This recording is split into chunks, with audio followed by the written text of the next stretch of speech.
Knowledge क्या चाहिए? Previous knowledge इतनी चाहिए कि आपको कॉन्फ़िगरेशन आनी चाहिए 1:2, 2:2, 2p6। बस मैं आपसे इतना चाहता हूं कि आपको कॉन्फ़िगरेशन आनी चाहिए इस चैप्टर के लिए 1:2, 2:2, 2p6। इसके अलावा इस चैप्टर में जितनी भी चीजें हम पढ़ेंगे उसका कहीं से पीछे से कोई लेना देना नहीं है। हाँ, आपको हाइब्रिडाइजेशन थोड़ी बहुत पता होनी चाहिए कि sp3 क्या होता था, sp3d2 क्या होता था। ऑल्दो मैं यहाँ पढ़ाऊंगा तो वापस से रिवाइज कराना ही पड़ेगा ताकि बच्चों को याद आ जाए और अच्छे से टॉपिक भी समझ आ जाए। तो बेफिक्र रहिएगा, अगर आपने हाइब्रिडाइजेशन नहीं पढ़ा पहले तो अब आ जाएगा sp3, sp3d2 ये सब। ठीक है जी। अब सुनो, कोऑर्डिनेशन कंपाउंड पढ़ने से पहले आपको थोड़ा बहुत इसके कुछ टर्म्स से आपको रूबरू को होना पड़ेगा। कुछ टर्म्स है उनकी हम डेफिनेशन, उनके हम कुछ एग्जांपल्स आपको लिख देंगे, तब जाकर आपको ये चैप्टर समझ आएगा। ठीक, बेसिकली इस चैप्टर में आपको मेन जो हेडिंग्स है वो मैं आपको लिख देता हूँ कि मेन में क्या हेडिंग है जो कि आपको करनी ही करनी है। ठीक, सबसे पहले बेटा इसकी हेडिंग है इंट्रोडक्शन। इंट्रोडक्शन में क्या होगा? इंट्रोडक्शन में मैं कई सारी डेफिनेशंस लिखवाऊंगा, कई सारी कितनी होंगी, अप्रोक्स 8 या 9 डेफिनेशंस हैं विद एग्जांपल्स। तो आपको ये इंट्रोडक्शन में करके रखना है डेफिनेशंस। ठीक, फिर बेटा इसका जो सेकंड टॉपिक है वो है बेटा नेमिंग। जी हाँ, नेमिंग एक ऑर्गेनिक में होती है, याद करो 2 methyl butane, isopropyl butane, methane, ethane, propane, ethyne, butyne, ऐसा करके था ऑर्गेनिक में। यहाँ पे भी नेमिंग है और 1 नंबर का क्वेश्चन पक्का नेमिंग में आना है, पक्का 1 नंबर क्वेश्चन इसका चैप्टर का नेमिंग का आता ही आता है। तो आप उसको अच्छे से नेमिंग को करेंगे। ठीक है जी। उसके बाद आपको एक टॉपिक पढ़ना है बेटा वीबीटी। आपको याद होगा वीबीटी टॉपिक हमने चैप्टर 4 में पढ़ा था, बैलेंस बॉन्ड थ्योरी। तो आपको यहाँ ज्यादा दिक्कत नहीं होने वाली। अगर आपने चैप्टर 4 मेरे से पढ़ा हुआ है तो आपको दिक्कत नहीं होगी, क्योंकि मैंने चैप्टर 4 बहुत अच्छे से आपको वीबीटी समझाया था। और इसीलिए चैप्टर 4 में अच्छे से समझाता हूँ कि 12th क्लास में दिक्कत ना हो, है ना। आप लोग कहते हैं सर बड़ा स्लो चल रहा है, बहुत धीरे धीरे पढ़ा रहे हो। अब फायदा आपको दिखेगा कि वीबीटी जो पॉइंट लिखाऊंगा आप पहले उसके आगे ही बोलोगे सर इसके आगे ये पॉइंट लिखने वाले हो, क्योंकि सेम टॉपिक है। हाँ, मैं जानता हूँ कुछ बच्चे ऐसे हैं जो हमारे साथ 11th में नहीं थे, आप 12th में जुड़े, तो बेफिक्र रहिए, मैं वीबीटी बेसिक से ही पढ़ाऊंगा, आपको समझ आ जाएगा। इसके बाद एक थ्योरी है बेटा यहाँ पे, क्रिस्टल फील्ड थ्योरी। ये नई थ्योरी है, इसके बारे में आपको नहीं पता, तो इसको हमें पढ़ाना पड़ेगा पूरे डिटेल में। क्रिस्टल फील्ड थ्योरी, उसका एक लास्ट टॉपिक है इसमें मेटल कार्बोनेट। मेटल कार्बोनेट, और मेटल कार्बोनेट मात्र आधे घंटे का टॉपिक है, मात्र आधे घंटे का। इसमें लगेंगी 2 क्लास लगेंगी, इसमें 2 क्लास, इसमें लगेगी 1 क्लास, इसमें भी लगेगी 1 क्लास, और इसमें लगेगी 2 क्लास। तो कुल मिला के वही 7 से 8 क्लास बन रही है। कोशिश करेंगे कि 10 मई से पहले या आपका हो जाए, 3 तारीख है ना, 10 मई 11 मई तक ये हो जाएगा। और यकीन मानिए जैसे केमिकल काइनेटिक्स बढ़िया से पढ़ाया है, सारे क्वेश्चन लग रहे होंगे, और उम्मीद करता हूँ आप सारे क्वेश्चन डेली कर रहे होंगे, है ना। जो मैंने टारगेट दिया है आपको 1 हफ्ते बाद का, उसे कंप्लीट करके दिखाएंगे। चलिए शुरू करते हैं कि क्या क्या है।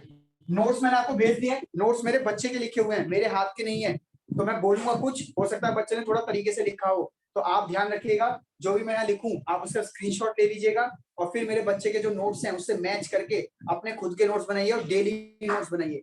ये नहीं कि जब चैप्टर पूरा हो जाएगा तब लिखूंगा, नहीं, अभी बहुत टाइम है ना। आपका स्कूल का ट्रैवलिंग का टाइम जा रहा है ना, आप ट्यूशन बाहर जा रहे हैं, सारा ट्रैवलिंग का टाइम बच रहा है। स्कूल में भी सारी क्लासेस नहीं लेते होंगे, 1-2 क्लासेस लिए, आधे घंटे बाहर निकल गए, सो गए।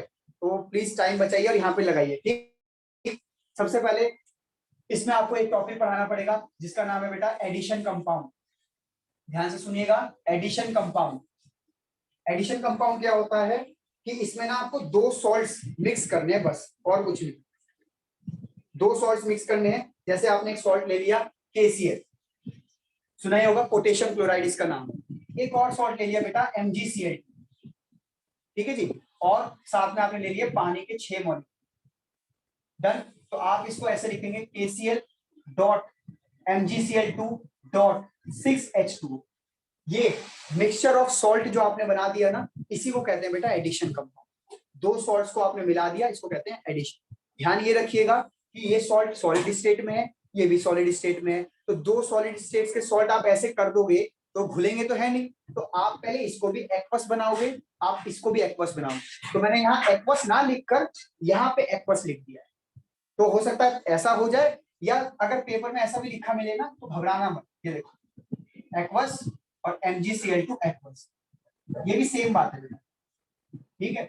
KCl dot MgCl2 dot 6H2 ऐसा लिखा मिलेगा, तो इसको कहते हैं एडिशन कंपाउंड। हालांकि पेपर में ये सब नहीं आएगा, ये सब बेस बनाने के लिए। पेपर में जो आएगा मैं पहले बोलूंगा कि ये पेपर का टॉपिक है, तो आप उसको अच्छे से पढ़ना, ये बेसिक है। ठीक, अच्छा इसको थोड़ा और समझाते हैं। आप क्या करिए,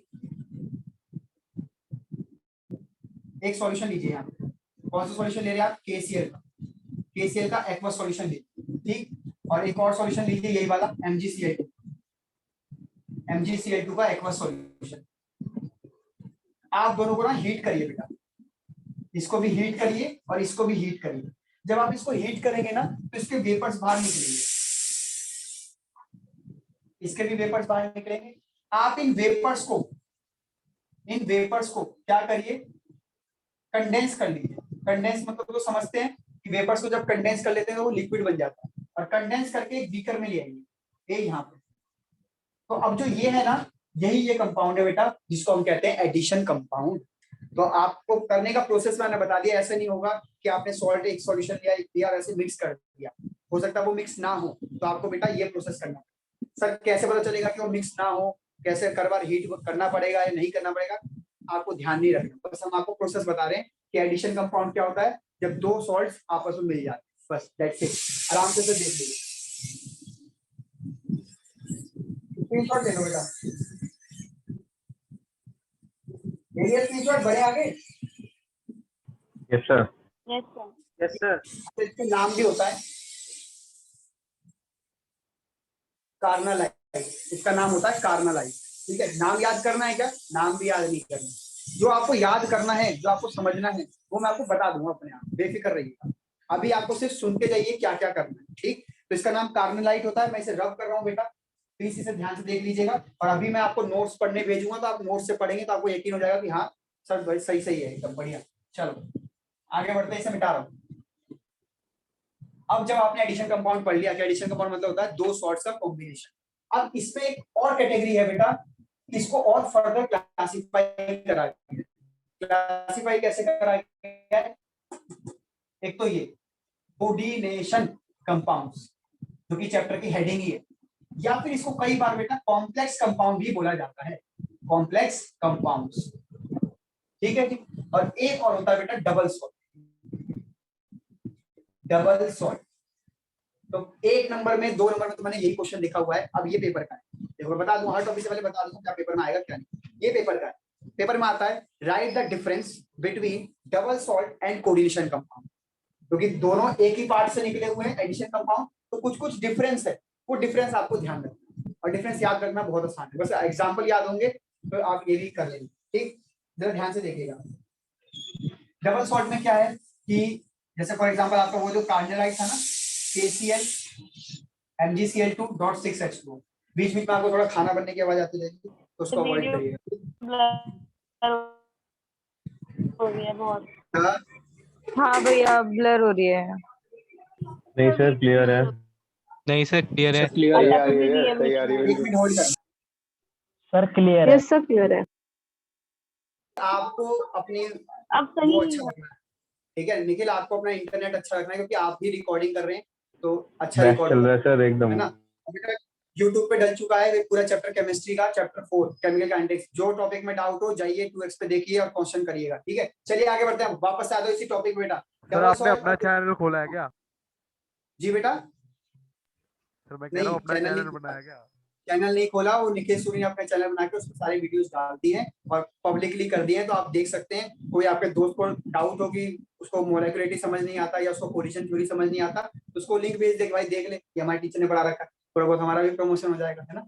चलिए हाँ जी, तो ये है डबल सॉल्ट का एग्जाम्पल। और जरा ध्यान से देखिएगा बच्चों, ये है आपका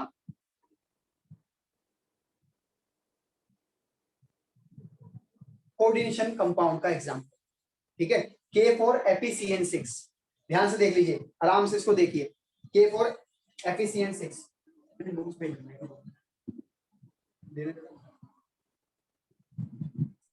एक मिनट रुकना है ना।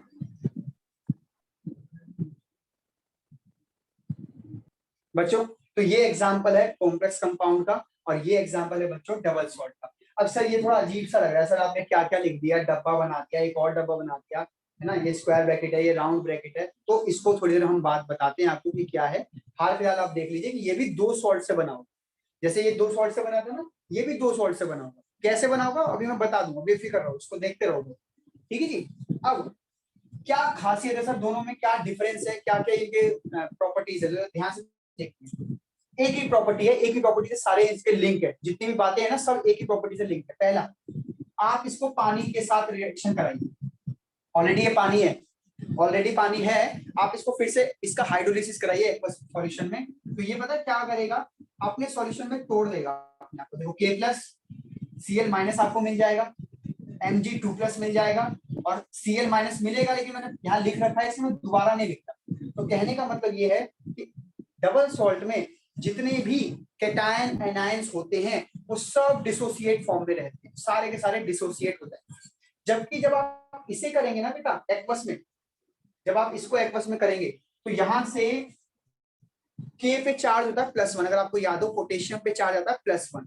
पोटेशियम यहाँ 4 बार है, ठीक है जी, 4 बार पोटेशियम है, इसका मतलब इस पे टोटल चार्ज आ जाएगा कितना 4+ का, और फिर यहाँ पे 4- का चार्ज करना पड़ेगा। उम्मीद करता हूं आपको इतना समझ आता है कि NaCl पे अगर इस पे +1 है तो इस पे -1 होगा। कैटायन और एनायन दोनों पे सेम चार्ज होता है, तो अगर कैटायन 4 है और हर एक पे +1 का चार्ज है तो इस पे +4 का चार्ज है। सिमिलरली इस पे 4- का हो जाएगा, क्योंकि दोनों चार्ज सेम होने चाहिए। तो जब आप इसको पानी में तोड़ते हैं ना तो ध्यान से देखना, ये ऐसे टूटेगा 4K प्लस FeCN6 4- ऐसे टूटेगा। आप देख लो टोटल 4 को प्लस से मल्टीप्लाई करो, 4+ का बन गया, यहाँ पे 4- का, तो ये इस तरीके से टूटेगा। जी हाँ, जो ये ब्रैकेट में लिखा हुआ है ना ये टूटता नहीं है। Fe और Cn आपस में चिपके हुए रहते हैं, ये आपस में फर्दर डिसोसिएट नहीं होंगे। ये तो टूट गया, ये नहीं टूटेंगे। जबकि यहाँ देखिए क्या हुआ, यहाँ पे जितने कैटायन एनायन थे सब टूट गए, यहाँ पे सिर्फ ये बाहर वाला तो टूट गया, लेकिन ये जो ब्रैकेट के अंदर थे ये सारे चिपके हुए। डन, तो ये बहुत ज्यादा इसमें बड़ा डिफरेंस। इसके बाद अगर आप इसका, इसमें ये भी कैटायन है, ये एनायन है, ये कैटायन है, अगर आप लैब में जाएंगे इस साल आपको लैब में कुछ प्रैक्टिकल्स कराए जाएंगे जिनका नाम होता है सॉल्ट एनालिसिस, ठीक। उसमें आपको एक सॉल्ट दे देगा, कहेगा कि कैटायन का टेस्ट करके दिखाओ, इसमें कौन सा कैटायन है, इसमें कौन सा एनायन है। तो अगर आप इस सॉल्ट में कैटायन का टेस्ट करेंगे, या इस सॉल्ट में इस एनायन का टेस्ट करेंगे, या आप इस सॉल्ट में इस कैटायन का टेस्ट करेंगे, टेस्ट कैसे करते हैं वो हमारा कंसर्न नहीं, वो लैब में करेंगे, ठीक।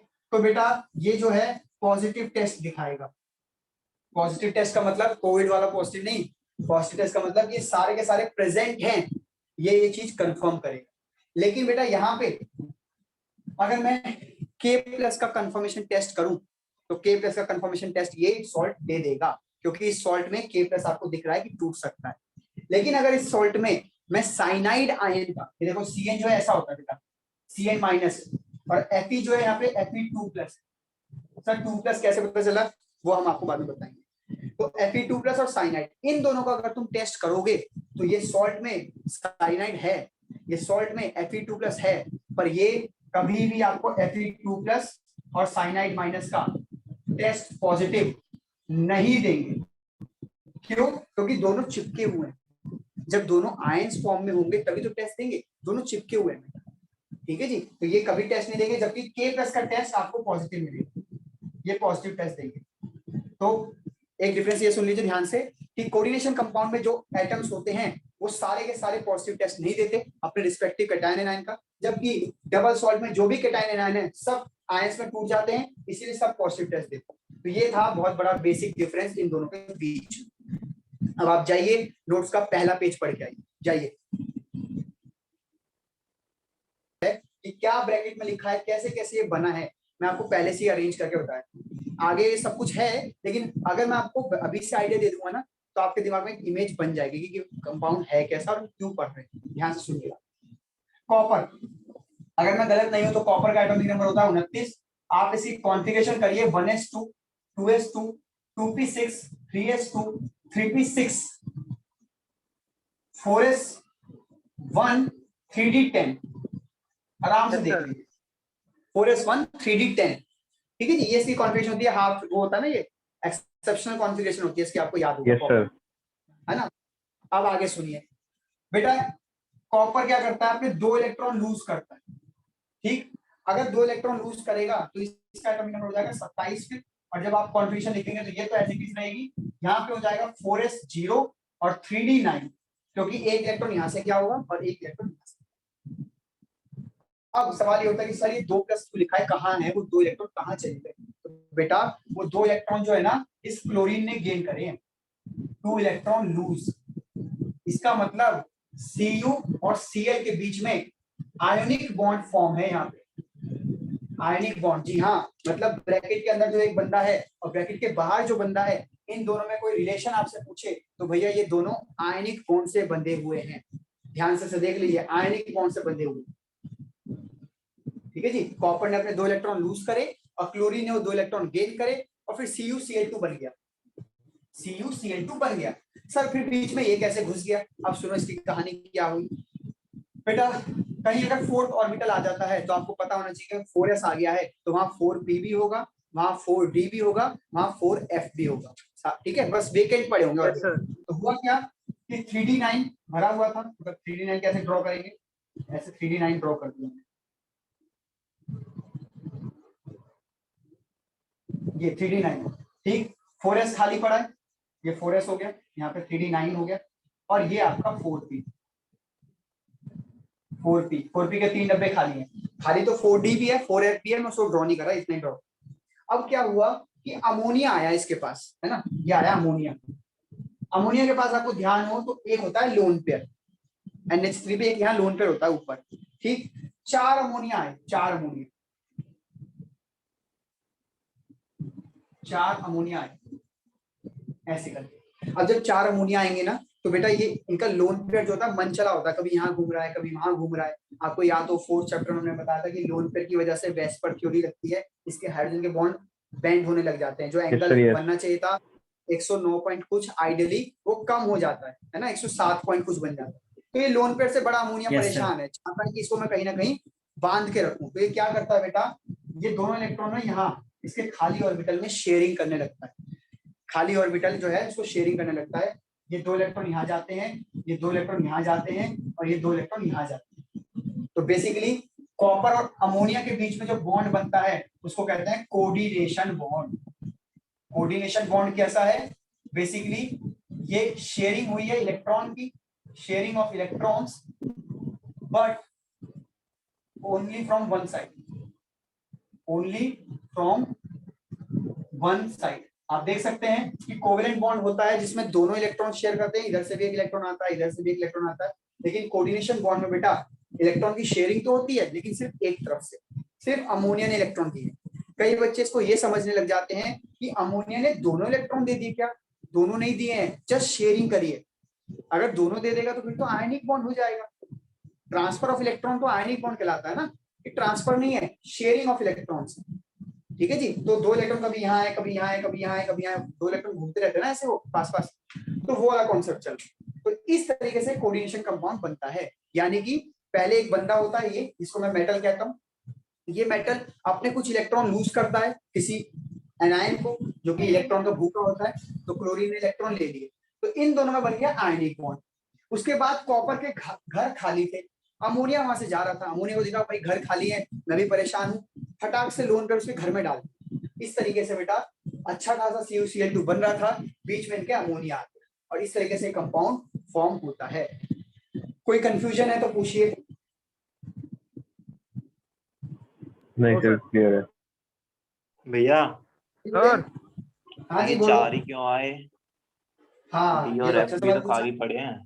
हाँ कि 4D भी खाली पड़ा है, 4F भी खाली पड़ा है, सर भर भर के भेजो अमोनिया को।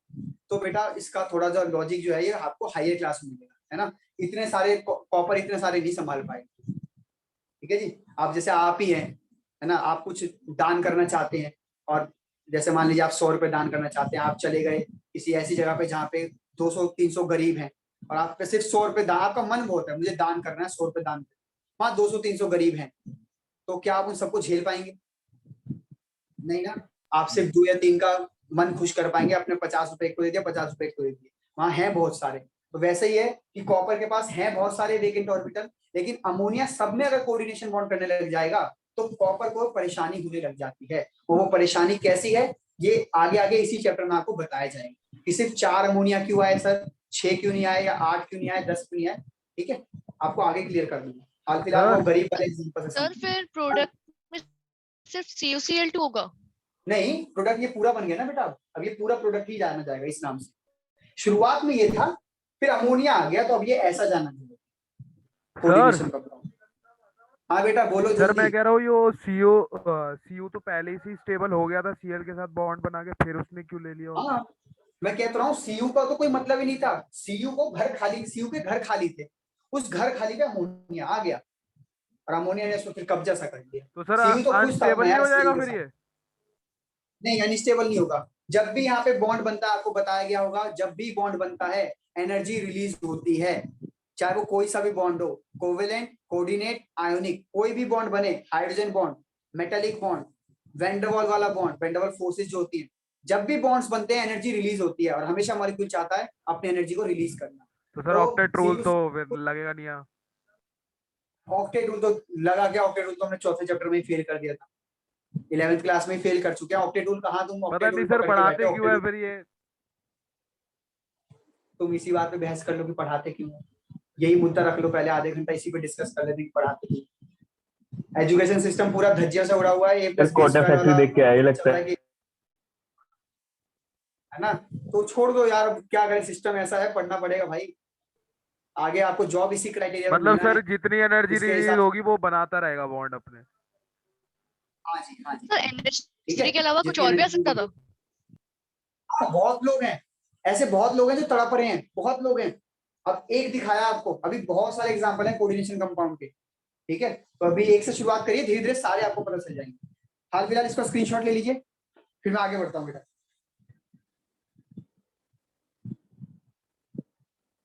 बढ़े आगे। Yes sir.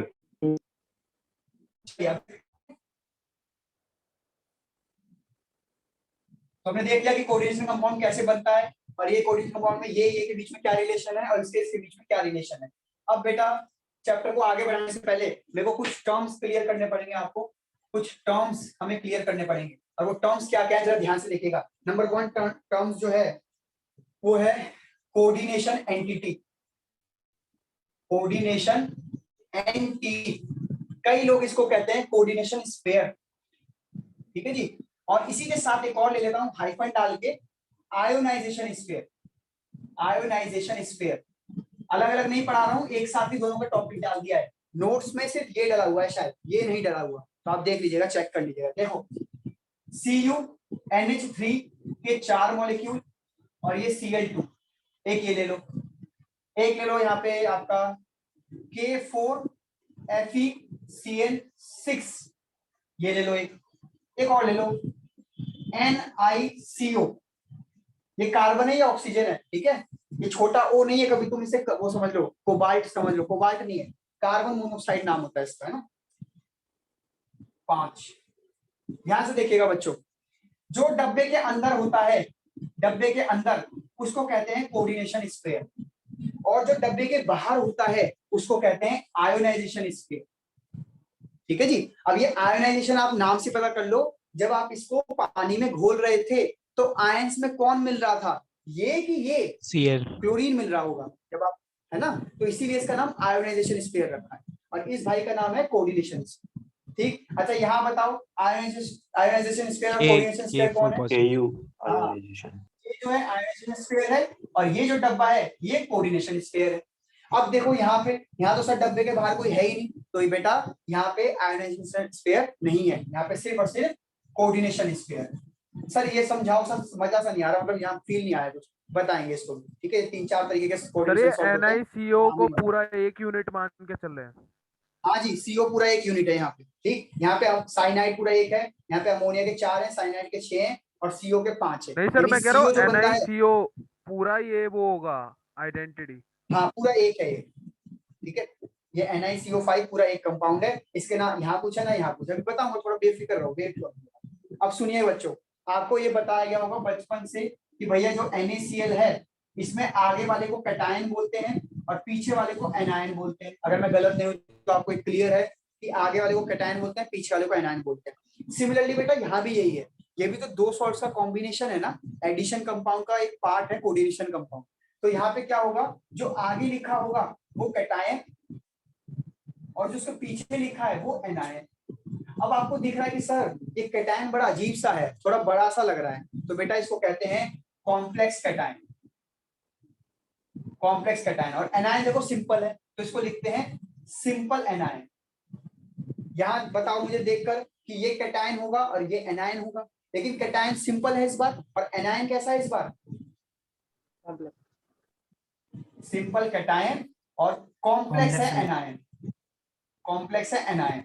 ठीक है जी। और यहाँ पे आप देखिए तो बेटा ना इसके कोई आगे है ना इसके कोई पीछे है, तो सर हमें पता ही नहीं चल रहा कैटायन कौन है और एनायन कौन है। तो ऐसे कोऑर्डिनेशन कंपाउंड को हम बोलते हैं neutral coordination compound, neutral coordination compound, इसका यही नाम है। ठीक है, न्यूट्रल बोलते हैं बेसिकली, कोऑर्डिनेशन कंपाउंड भी न्यूट्रल बोलते हैं इसको। तो उम्मीद करता हूं कि आपको कोऑर्डिनेशन स्फीयर और आयोजन स्फीयर दोनों में क्लियर हो गया है। टेक अ स्क्रीनशॉट जल्दी। अब इसकी डेफिनेशन वगैरह पढ़नी है तो वो आपको नोट्स में मिल जाएगा। मैं कोशिश करूंगा कि इसके नोट्स में खुद से अपने हाथ से लिखूं, क्योंकि बच्चे ने काफी चीजें जो है मेरे ख्याल से मिस करी होंगी जरूर। आप लोग बच्चे हो, आप लोग मिस कर देते हो एक आधा चीज, पर जब मैं अपने हाथों से लिखता हूँ तो आपको दिख रहा होगा केमिकल काइनेटिक्स में कैसे हमने नोट्स बना के आपको पेश करे। ठीक है, चलिए बढ़े आगे। Yes, आगे sir. बढ़ते इसे मिटा रहा हूँ। ठीक, चलो सर दोबारा चालू कर दो। अब बेटा मन रह रहा है, क्या हो रहा है बेटा? टाइम खत्म एक होने मिनट वाला बचा है, है। 1 मिनट रहा था। अरे कोई बात नहीं, दोबारा आ जाएंगे।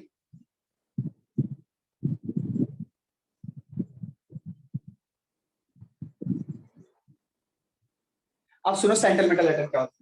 ये जो एग्जांपल था ना FeCN6K4, या फिर एक एग्जांपल था अभी CuNH3 के 4 Cl2, या फिर एक एग्जांपल था निकल CO का 5